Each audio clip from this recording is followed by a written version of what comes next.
चल भाग यहाँ से, चल उठ, इस शहर की रानी यहाँ बैठेंगी, कहीं और जाकर ठूस ले।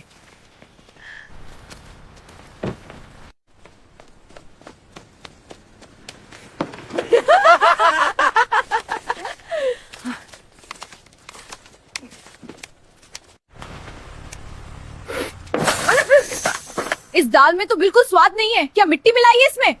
माफ कर दीजिए मैडम जी, अगली बार ध्यान रखूंगा।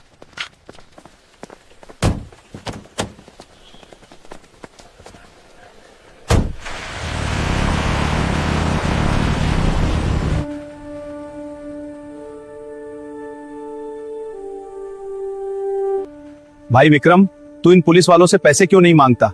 ऐसे तो तेरा सब कुछ बर्बाद हो जाएगा। पैसे कैसे मांगू भाई, वो पुलिस वाले हैं, कानून उनके हाथ में है। अगर मैंने पैसे मांगे तो वो मुझे किसी झूठे केस में फंसाकर जेल में डाल देंगे, मेरा परिवार सड़क पर आ जाएगा। यह ढाबा ही मेरी जिंदगी है, मैं गरीब आदमी हूं। हाँ, ये पुलिस वाले गरीब के साथ ही ऐसा करते हैं, पता नहीं खुद को क्या समझते हैं। लेकिन तुम उदास मत हो, भगवान के घर देर है अंधेर नहीं। अच्छा, अपना ख्याल रखना, मैं अब चलता हूं।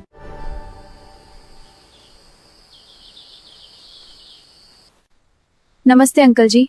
जी बेटा, कहो क्या चाहिए? खाना खाओगी? नहीं अंकल, मुझे खाना नहीं चाहिए, मैं काम की तलाश में हूँ। मैं बर्तन साफ कर सकती हूँ, लोगों को खाना परोस सकती हूँ। बेटा, ढाबे का काम बहुत मेहनत का होता है, दिन भर खड़े रहना पड़ता है, ग्राहकों की भीड़, धुआं, गर्मी, तुम ये सब कैसे कर पाओगी? तुम तो किसी अच्छे घर की लगती हो। अंकल, मेहनत से मुझे कोई डर नहीं लगता, और काम कोई भी छोटा या बड़ा नहीं होता। आप बस मुझे एक मौका दे देकर देखिए। ठीक है बेटा, तुम कल से काम पर आ जाना। वैसे तुम्हारा नाम क्या है? मेरा नाम काव्या है अंकल। उस दिन विक्रम प्रताप सिंह को बिल्कुल अंदाजा नहीं था कि उसने सिर्फ एक वेट्रेस को काम पर नहीं रखा है, बल्कि उस इंसान को अपने ढाबे में जगह दी है जो उसके और पूरे इलाके के सिर से इंस्पेक्टर भवानी का खौफ हमेशा के लिए खत्म करने वाली थी। अगली सुबह सूरज निकलने के साथ ही अन्नपूर्णा ढाबा में एक नई रौनक थी। काव्या समय से पहले ही काम पर आ गई थी।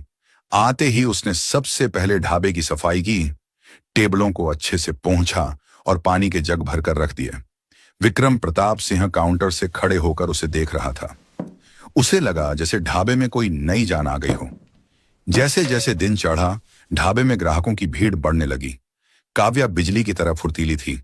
एक हाथ में रोटियों की टोकरी और दूसरे में दाल की कटोरी लिए वह हर टेबल पर पहुंच जाती और बोलती, भाई साहब, और रोटी लाऊं? बाबा जी, आपको पानी चाहिए? उसकी मीठी बोली और मुस्कुराते चेहरे ने कुछ ही घंटों में ढाबे के ग्राहकों का दिल जीत लिया। जो मजदूर दिन भर की थकान के बाद वहां खाना खाने आते थे, उन्हें काव्या के हाथों से खाना खाकर घर जैसा सुकून मिल रहा था। विक्रम प्रताप सिंह की आंखों में काव्या के लिए एक बाप जैसा प्यार झलकने लगा था। उसने मन ही मन सोचा, कितनी भली और संस्कारी बच्ची है, भगवान इसे हमेशा खुश रखे। सब कुछ बहुत अच्छा चल रहा था, लेकिन जैसे ही घड़ी की सुई दोपहर के 1:45, 1:45 पर पहुंची, विक्रम के चेहरे की चमक अचानक गायब हो गई। उसकी मुस्कान की जगह एक गहरे डर ने ले ली। उसने अपने हाथों को आपस में रगड़ना शुरू कर दिया, जो उसकी घबराहट की निशानी थी। काव्या काउंटर के पास से गुजरी तो उसने विक्रम का उतरा हुआ चेहरा देख लिया। वह रुकी और बहुत ही फिक्र के साथ बोली, क्या हुआ अंकल जी? आपकी तबीयत तो ठीक है, अचानक इतने परेशान क्यों लग रहे हैं? विक्रम ने एक गहरी सांस ली और बाहर सड़क की तरफ देखते हुए धीमी आवाज में कहा, बेटी, अब वो समय आ गया है जब इस ढाबे की शांति छिन जाएगी। वो लोग आने वाले हैं। काव्या ने अनजान बनते हुए पूछा, कौन लोग अंकल? इससे पहले कि विक्रम कुछ कह पाता, बाहर सड़क पर ब्रेक लगने की एक तेज और कर्कश आवाज आई। छी! ढाबे में बैठे हर इंसान की नजर बाहर की तरफ घूम गई। सड़क पर धूल उड़ाती हुई पुलिस की वही जीप आकर रुकी थी। ढाबे के अंदर जो हंसी मजाक चल रहा था वह एकदम से बंद हो गया, जैसे किसी ने टीवी का म्यूट बटन दबा दिया हो। खाना खा रहे लोगों के हाथ रुक गए। काव्या ने दरवाजे की तरफ देखा। जीप का दरवाजा खुला और भारी काले जूतों ने जमीन पर कदम रखा। वो इंस्पेक्टर भवानी थी।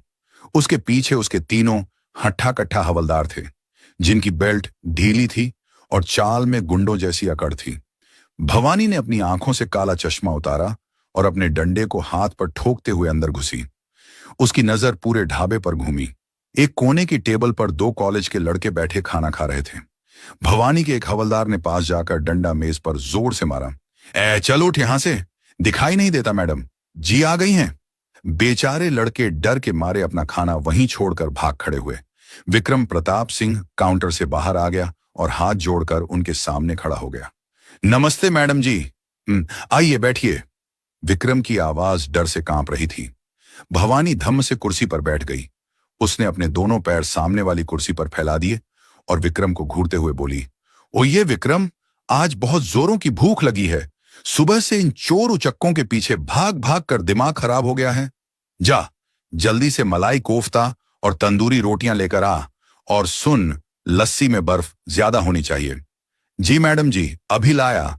विक्रम जल्दी से पीछे रसोई की तरफ मुड़ा। उसने काव्या को देखा और धीरे से कहा, बेटी तुम पीछे ही रहना, मैं खुद उन्हें खाना दे आऊंगा। वो लोग ठीक नहीं है। लेकिन काव्या कहां रुकने वाली थी। उसकी आंखों में कोई डर नहीं था। वह बिल्कुल शांत थी। जैसे ही खाना तैयार हुआ, काव्या ने थाली उठाई और भवानी की टेबल की तरफ चल दी। विक्रम उसे रोकता रह गया। काव्या ने बिना किसी हिचकिचाहट के प्लेटें भवानी और उसके हवलदारों के सामने रख दी। भवानी ने तिरछी नजर से काव्या को देखा। अरे वाह विक्रम, ढाबे पर नई छोकरी रख ली, देखने में तो बड़ी तेज लगती है। भवानी ने एक भद्दी सी हंसी हंसते हुए कहा। उसके हवलदार भी ही करके हंसने लगे। काव्या ने उनकी बातों का कोई जवाब नहीं दिया। उसने बस इतना कहा, मैडम, अगर कुछ और चाहिए हो तो बता दीजिएगा। उसकी आवाज में इतनी सख्ती और आत्मविश्वास था कि भवानी की हंसी एक सेकंड के लिए रुक गई। उसे अजीब लगा कि इस मामूली सी वेट्रेस की आवाज में कोई कांपन क्यों नहीं है। भवानी और उसके आदमी जानवरों की तरह खाना खाने लगे।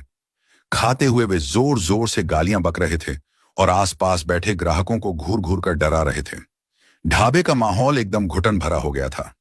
विक्रम बस यही मना रहा था कि ये लोग जल्दी खाएं और यहां से जाएं। आधे घंटे बाद भवानी ने डकार ली। उसने पास रखे जग से पानी पिया और बचा हुआ पानी वहीं फर्श पर फेंक दिया। फिर वह अपनी कुर्सी से उठी। उसके तीनों हवलदार भी उठ खड़े हुए। विक्रम ने राहत की सांस ली कि चलो, आज का दिन भी निकल गया। भवानी बेल्ट ठीक करते हुए दरवाजे की तरफ बढ़ने लगी। हर रोज की तरह पैसे देने का तो कोई सवाल ही नहीं था। वे ढाबे के दरवाजे से बस बाहर निकलने ही वाले थे कि अचानक पीछे से एक बहुत ही साफ और तेज आवाज आई, रुकिए। पूरे ढाबे में सन्नाटा छा गया। जो जहां था वहीं रुक गया। विक्रम प्रताप सिंह का दिल तो जैसे धड़कना ही भूल गया। यह आवाज काव्या की थी। भवानी के कदम दरवाजे पर ही रुक गए। उसने धीरे से पीछे मुड़कर देखा। काव्या एक हाथ में एक छोटा सा कागज बिल लिए ठीक भवानी के सामने खड़ी थी। उसकी आंखों में भवानी की आंखों से सीधा संपर्क था, बिना पलक झपकाए। क्या बोला तूने? भवानी ने अपनी आंखें सिकोड़ते हुए पूछा। काव्या ने वो पर्ची आगे बढ़ाते हुए बहुत ही शांति से कहा, मैडम जी, आपका बिल खाने का कुल 850 रुपये हुआ है। अगर उस वक्त ढाबे में कोई सुई भी गिरती तो उसकी आवाज सुनाई दे जाती। लोग अपनी सांसें रोक कर देख रहे थे कि अब क्या होगा। आज तक पूरे इलाके में किसी की भी इतनी हिम्मत नहीं हुई थी कि वह इंस्पेक्टर भवानी से पैसे मांग सके। भवानी को अपने कानों पर यकीन नहीं हुआ। उसे लगा जैसे किसी ने सरेआम उसके गाल पर तमाचा मार दिया हो। उसका चेहरा गुस्से से तमतमा गया और आंखें लाल हो गईं। बिल? तू मुझसे बिल मांग रही है? भवानी चिल्लाई। उसकी आवाज से ढाबे की दीवारें गूंज उठीं। तेरी इतनी हिम्मत कि तू इंस्पेक्टर भवानी से पैसे मांगेगी? तू जानती नहीं है मैं कौन हूं? काव्या ने बिना अपनी जगह से हिले कहा। आप पुलिस इंस्पेक्टर हैं और इसी वजह से आपको सबसे पहले कानून और नियम मानने चाहिए। आपने यहां खाना खाया है, आप एक ग्राहक हैं और हर ग्राहक को अपना बिल देना पड़ता है। भवानी का एक हवलदार गुस्से से आगे बढ़ा। ए छोकरी, जुबान संभाल के बात कर, अभी डंडे से मार मार कर तेरी सारी हेकड़ी निकाल दूंगा। विक्रम प्रताप सिंह दौड़कर आगे आया और काव्या के सामने हाथ जोड़कर खड़ा हो गया। उसकी आंखों से आंसू बहने लगे थे। मैडम जी, माफ कर दीजिए, ये नई है, इसे कुछ पता नहीं है। मैं इसके पैर पड़ता हूं, इसे छोड़ दीजिए, मुझे कोई पैसे नहीं चाहिए। आप लोग जाइए। विक्रम रोते हुए गिड़गिड़ाने लगा। भवानी ने विक्रम को जोर से धक्का दिया, जिससे वह पीछे जा गिरा। फिर वह काव्या के बिल्कुल करीब आ गई। दोनों के बीच बस कुछ ही इंच का फासला था। भवानी ने दांत पीसते हुए कहा, सुन ले ए 2 कौड़ी की वेट्रेस, आज तो मैं जा रही हूं, लेकिन अगली बार जब मैं आऊंगी तो तू खुद अपने हाथों से मुझे मुफ्त में खाना खिलाएगी। और अगर तूने फिर से अपनी यह जुबान चलाई ना, तो इस ढाबे को आग लगा दूंगी और तुझे ऐसी जेल में डालूंगी कि तेरी लाश भी बाहर नहीं आएगी, समझी? भवानी ने जोर से एक लात पास रखी कुर्सी पर मारी। कुर्सी दूर जाकर गिरी और टूट गई। इसके बाद वह पैर पटकते हुए बाहर निकली, अपनी जीप में बैठी और तेजी से जीप वहां से भगा ले गई। ढाबे के अंदर अभी भी खौफ का सन्नाटा था। कोई कुछ नहीं बोल रहा था। विक्रम प्रताप सिंह जमीन पर बैठा फूट फूट कर रो रहा था। ये तुमने क्या कर दिया बेटी, ये तुमने क्या कर दिया? विक्रम रोते हुए बोला।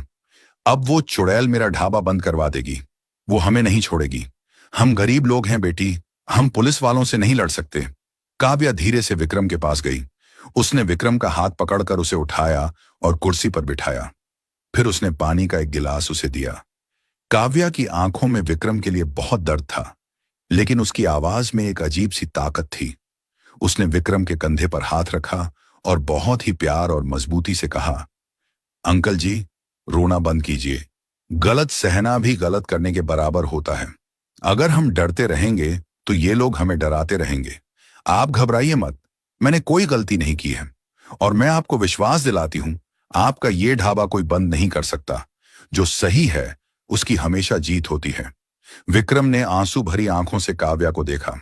उसे समझ नहीं आ रहा था कि इस मामूली सी लड़की में इतनी हिम्मत कहां से आ रही है, लेकिन काव्या की बातों ने विक्रम के डरे हुए दिल में एक छोटी सी उम्मीद की किरण जरूर जगा दी थी। उधर जीप में बैठी भवानी गुस्से से पागल हो रही थी। उसे लग रहा था जैसे एक चींटी ने शेरनी को चुनौती दे दी हो। उसने तय कर लिया था कि अब वह उस वेट्रेस और उस ढाबे का नामो निशान मिटा देगी। उसे नहीं पता था कि जिस चींटी को वह कुचलना चाहती है, वह असल में एक ऐसी आग थी जो बहुत जल्द उसके पूरे घमंड और भ्रष्ट करियर को जलाकर खाक करने वाली थी। उस घटना के बाद अन्नपूर्णा ढाबा में एक अजीब सा डर भरा सन्नाटा पसर गया था। जो ग्राहक रोज वहां मजे से खाना खाने आते थे, वो अब जल्दी जल्दी अपना खाना खत्म करके निकल जाते। सबको लग रहा था कि इंस्पेक्टर भवानी वापस जरूर आएगी और इस बार वो कुछ बहुत बुरा करेगी। विक्रम प्रताप सिंह की तो रातों की नींद ही उड़ गई थी। उसे हर वक्त सड़क से गुजरने वाली हर जीप की आवाज भवानी की ही लगती थी। लेकिन इन सब के बीच सिर्फ एक ही इंसान था जो बिल्कुल बेफिक्र और शांत था, काव्या। वह पहले की तरह ही मुस्कुराते हुए ग्राहकों को खाना परोसती, टेबल साफ करती और विक्रम को दिलासा देती। 3 दिन बीत गए। विक्रम को लगा शायद भवानी मामले को भूल गई है, लेकिन भ्रष्ट और घमंडी लोग इतनी जल्दी अपनी बेइज्जती कहां भूलते हैं। चौथे दिन दोपहर के करीब 2 बज रहे थे। ढाबे में अच्छी खासी भीड़ थी। विक्रम काउंटर पर बैठा हिसाब मिला रहा था। काव्या ग्राहकों को खाना दे रही थी। तभी अचानक बाहर सड़क पर 2-3 गाड़ियों के एक साथ रुकने की तेज आवाज आई। ढाबे में बैठे लोगों की नजरें खिड़कियों की तरफ घूम गईं। विक्रम का दिल धक से रह गया। सामने सिर्फ एक जीप नहीं थी, बल्कि पुलिस की 2 गाड़ियां खड़ी थीं और उनसे उतरी इंस्पेक्टर भवानी। लेकिन आज वह अकेली नहीं थी। उसके साथ उसके 3 हवलदारों के अलावा थाने के कुछ और पुलिस वाले भी थे। भवानी के हाथ में इस बार डंडा नहीं, बल्कि एक हंटर था।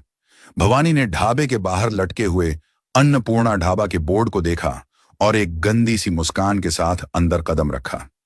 ढाबे के अंदर का माहौल एकदम से जम गया। लोग डर के मारे अपनी कुर्सियों से थोड़ा पीछे खिसक गए। भवानी की आवाज बिजली की तरह कड़की, विक्रम! विक्रम कांपते पैरों से आगे आया। उसके हाथ अपने आप जुड़ गए। जी मैडम जी, भवानी ने घूरते हुए कहा। बहुत चल रहा है तेरा ये ढाबा, है ना?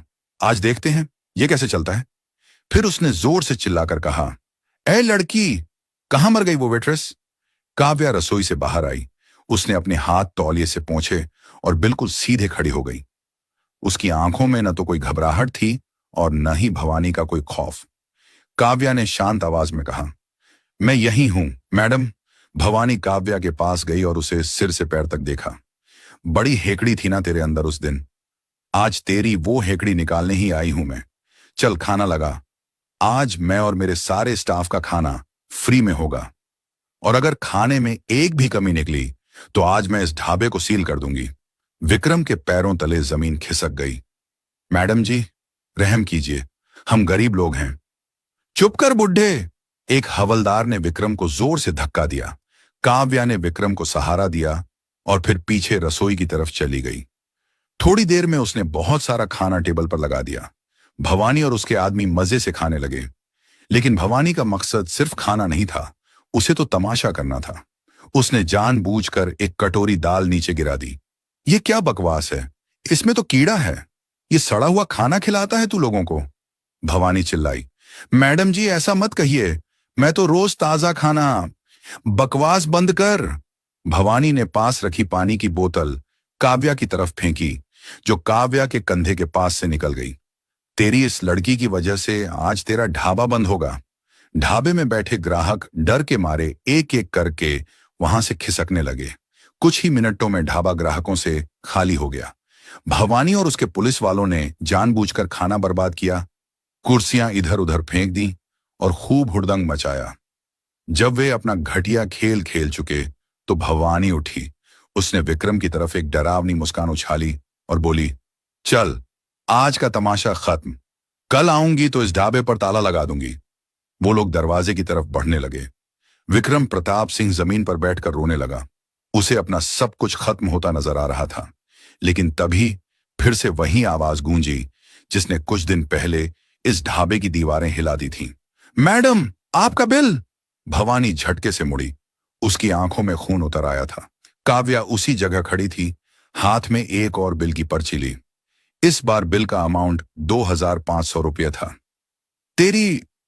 तेरी इतनी हिम्मत। भवानी गुस्से से पागल हो गई। वह दौड़कर काव्या के पास गई और अपना हाथ काव्या को थप्पड़ मारने के लिए उठाया, लेकिन इससे पहले कि भवानी का हाथ काव्या के चेहरे तक पहुंचता, काव्या ने बहुत ही फुर्ती और ताकत से भवानी का हाथ हवा में ही पकड़ लिया। काव्या की पकड़ इतनी मजबूत थी कि भवानी दर्द से करा उठी। हाथ उठाने की गलती मत करना इंस्पेक्टर भवानी। काव्या की आवाज अब शांत नहीं थी। उसमें एक ऐसी दहाड़ थी जिसने भवानी के साथ साथ उसके आंसुओं से भीगे विक्रम को भी चौंका दिया। भवानी के तीनों हवलदार डंडे लेकर काव्या की तरफ लपके। ए, छोड़ मैडम को।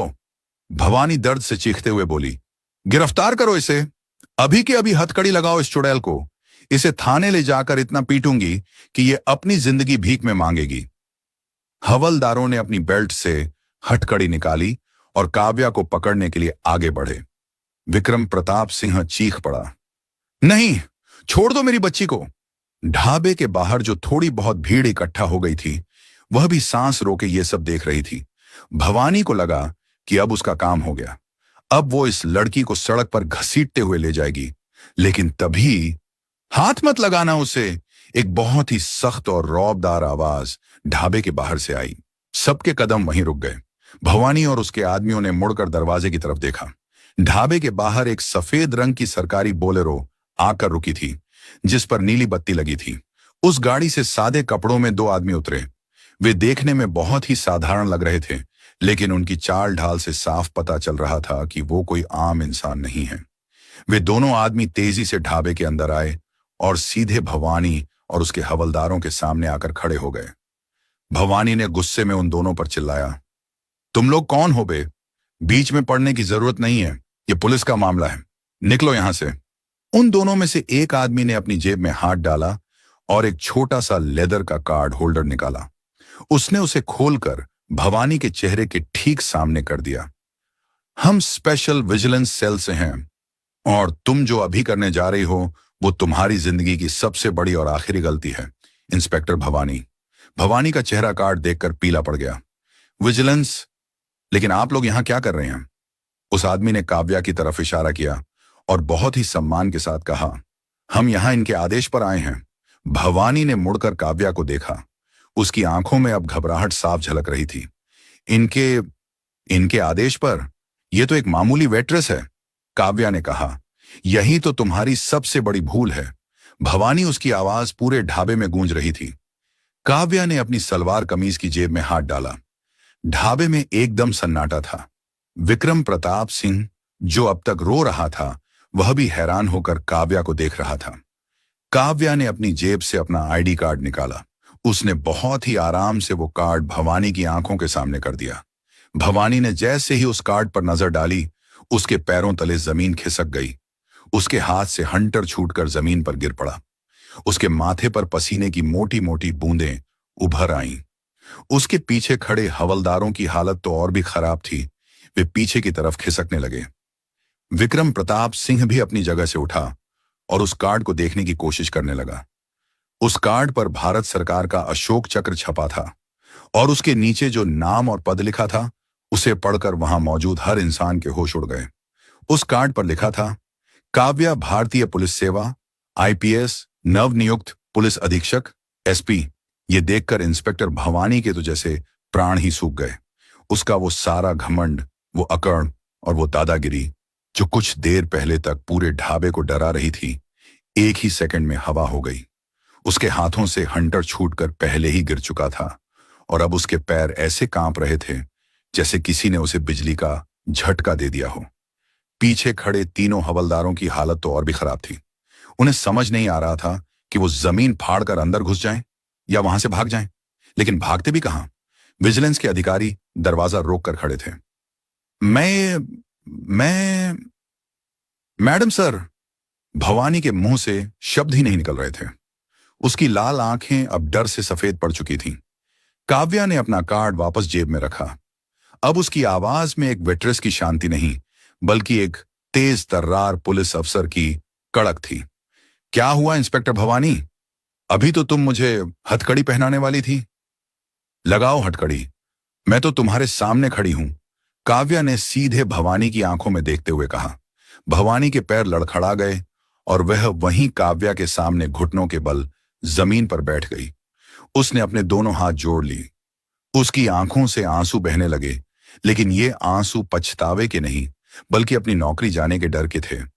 मैडम जी, मुझे माफ कर दीजिए, मुझसे बहुत बड़ी गलती हो गई। मैं आपको पहचान नहीं पाई।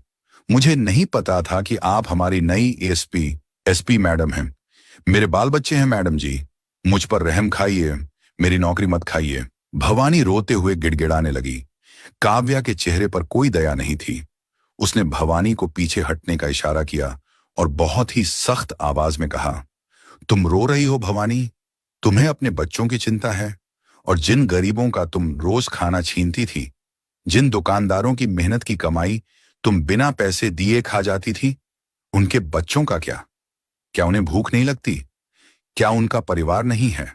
काव्या ने पूरे ढाबे की तरफ देखते हुए कहना शुरू किया, मुझे जब इस जिले की जिम्मेदारी मिली तो मुझे सबसे ज्यादा शिकायतें तुम्हारे ही इलाके से मिल रही थीं।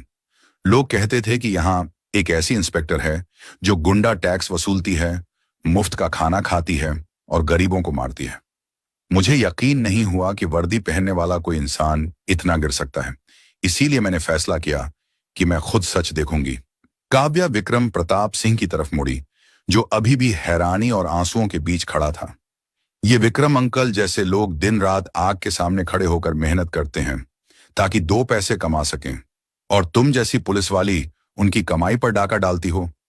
पुलिस की वर्दी लोगों की रक्षा करने के लिए होती है भवानी, लोगों को डराने और लूटने के लिए नहीं। तुमने इस वर्दी को गंदा किया है। काव्या ने विजिलेंस अधिकारियों की तरफ देखा। ऑफिसर, इन चारों को गिरफ्तार करो और इन पर सिर्फ भ्रष्टाचार का नहीं, बल्कि आम जनता को धमकाने और सरकारी वर्दी का गलत इस्तेमाल करने का केस भी दर्ज करो। मैं खुद सुनिश्चित करूंगी कि ये कभी दोबारा पुलिस की वर्दी ना पहन सकें। जी मैडम। अधिकारियों ने तुरंत भवानी और उसके तीनों हवलदारों को हथकड़ी पहना दी। जब भवानी को हथकड़ी लगी तो ढाबे के बाहर खड़ी भीड़, जो अब काफी बड़ी हो चुकी थी, खुशी से चिल्ला उठी। लोगों ने तालियां बजानी शुरू कर दी। सालों से जिस भवानी का खौफ पूरे इलाके में था, आज वह अपना सिर झुकाए रोते हुए पुलिस की गाड़ी में बैठ रही थी। गाड़ियां वहां से निकल गईं। ढाबे में अब सिर्फ काव्या, विक्रम प्रताप सिंह और कुछ ग्राहक बचे थे। विक्रम प्रताप सिंह के लिए यह सब किसी चमत्कार से कम नहीं था। वो धीरे धीरे काव्या के पास आया। उसकी आंखों से आंसुओं की धार बह रही थी। वो इतना भावुक हो गया था कि उसने काव्या के पैर छूने के लिए अपने हाथ आगे बढ़ा दिए। अरे अंकल जी, ये क्या कर रहे हैं आप? काव्या ने तुरंत पीछे हटकर विक्रम के दोनों हाथ पकड़ लिए। मैडम जी, मुझे माफ कर दीजिए। विक्रम फूट फूट कर रोने लगा। मैंने आपसे झूठे बर्तन उठवाए, आपसे लोगों को खाना परोसने को कहा। मुझे क्या पता था कि आप इतने बड़े ओहदे वाली अफसर हैं। मैंने बहुत बड़ा पाप कर दिया मैडम जी। काव्या मुस्कुराई। उसकी आंखों में भी नमी आ गई थी। उसने बहुत प्यार से विक्रम के कंधे पर हाथ रखा और कहा, अंकल जी, काम कोई छोटा या बड़ा नहीं होता। मैंने कोई पाप नहीं किया और ना ही आपने। आपने तो मुझे एक बेटी की तरह रखा। जब मुझे काम की जरूरत थी तो आपने बिना कुछ सोचे मुझे सहारा दिया। असली इज्जत तो आप जैसे मेहनती लोगों की होनी चाहिए। काव्या ने अपनी जेब से कुछ पैसे निकाले और विक्रम के हाथ में रखते हुए कहा, और ये रहे मेरे उन दिनों के खाने के पैसे जो मैंने यहां खाया है। अन्नपूर्णा ढाबे का खाना मैं कभी नहीं भूलूंगी। विक्रम ने हाथ जोड़ लिए। नहीं बेटी, अब तुम मुझे शर्मिंदा मत करो। ये ढाबा हमेशा तुम्हारा रहेगा। काव्या ने विक्रम को ढाढ़स बंधाया। बाहर एक सरकारी गाड़ी काव्या का इंतजार कर रही थी। ढाबे के बाकी लड़के और बाहर खड़े लोग लगातार तालियां बजा रहे थे। हर किसी के चेहरे पर एक सच्ची खुशी और सम्मान था। आज सच में न्याय हुआ था। काव्या गाड़ी में बैठी। उसने एक आखिरी बार मुस्कुराते हुए विक्रम अंकल और उनके अन्नपूर्णा ढाबे की तरफ हाथ हिलाया। गाड़ी धीरे धीरे सड़क पर आगे बढ़ गई। उस दिन के बाद से अन्नपूर्णा ढाबे की किस्मत ही बदल गई। इंस्पेक्टर भवानी के जेल जाने से पूरे इलाके के दुकानदारों में एक नई हिम्मत आ गई थी। अब किसी पुलिस वाले की हिम्मत नहीं होती थी कि वो किसी गरीब से मुफ्त का खाना खाए या उस पर रौब झाड़े। विक्रम प्रताप सिंह का ढाबा अब और भी ज्यादा चलने लगा था। लोग दूर दूर से वहां खाना खाने आते थे, सिर्फ खाने के स्वाद के लिए नहीं, बल्कि उस आईपीएस वेट्रेस की कहानी सुनने के लिए, जिसने एक ही दिन में पूरे शहर का माहौल बदल दिया था। विक्रम जब भी किसी को वो कहानी सुनाता तो उसकी छाती गर्व से चौड़ी हो जाती और आंखों में एक ही बात चमकती, सच्चाई कभी हारती नहीं, बस उसे एक निडर आवाज की जरूरत होती है। तू जो भी कर रही है सोच समझ कर कर। यहाँ के लोग अच्छे नहीं हैं। सर, कल का छोड़िए, आज का दीजिए। किचन में जाओ। तू कंज्यूमर कोर्ट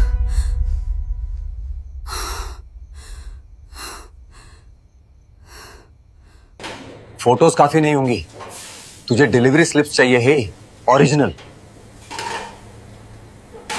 डिलीवरी स्लिप्स भी यही है। तुम्हें सब पता था? मेरे 3 बच्चे हैं ललिता। जॉब गई। प्रोक्योरमेंट 2023-24। ये देखो जरी, एक ही महीने में 450 सिलेंडर्स होटल। ये तो बहुत बड़ा घोटाला है। हाँ, करोड़ों का। रुकबा। मंगल कहाँ है? साहब बुला रहे हैं।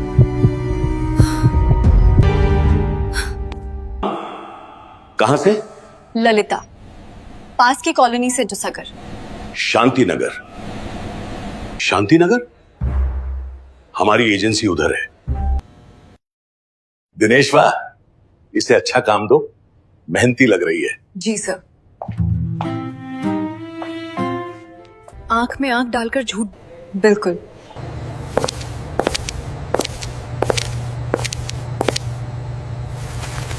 दिनेश ने तेरा बैग चेक करने की बात की है।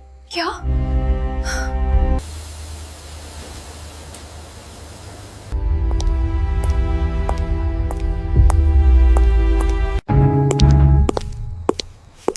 भी गई थी। आज से है। बैग खोलो। फोन? घर छोड़ आई थी ना। पैसे चोरी हो जाते हैं यहाँ। हरिओम जी बुला रहे हैं। अभी काम तो हो गया। बस 2 मिनट। अभी नहीं हो सकता वर।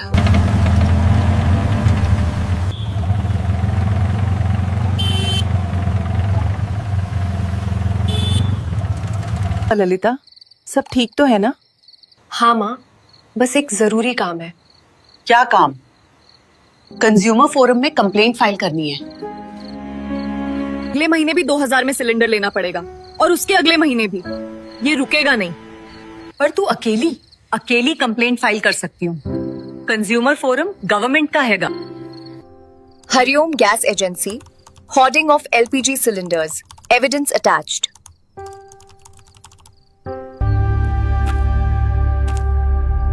नहीं होगी। अभी कंज्यूमर फोरम जा रही हूँ।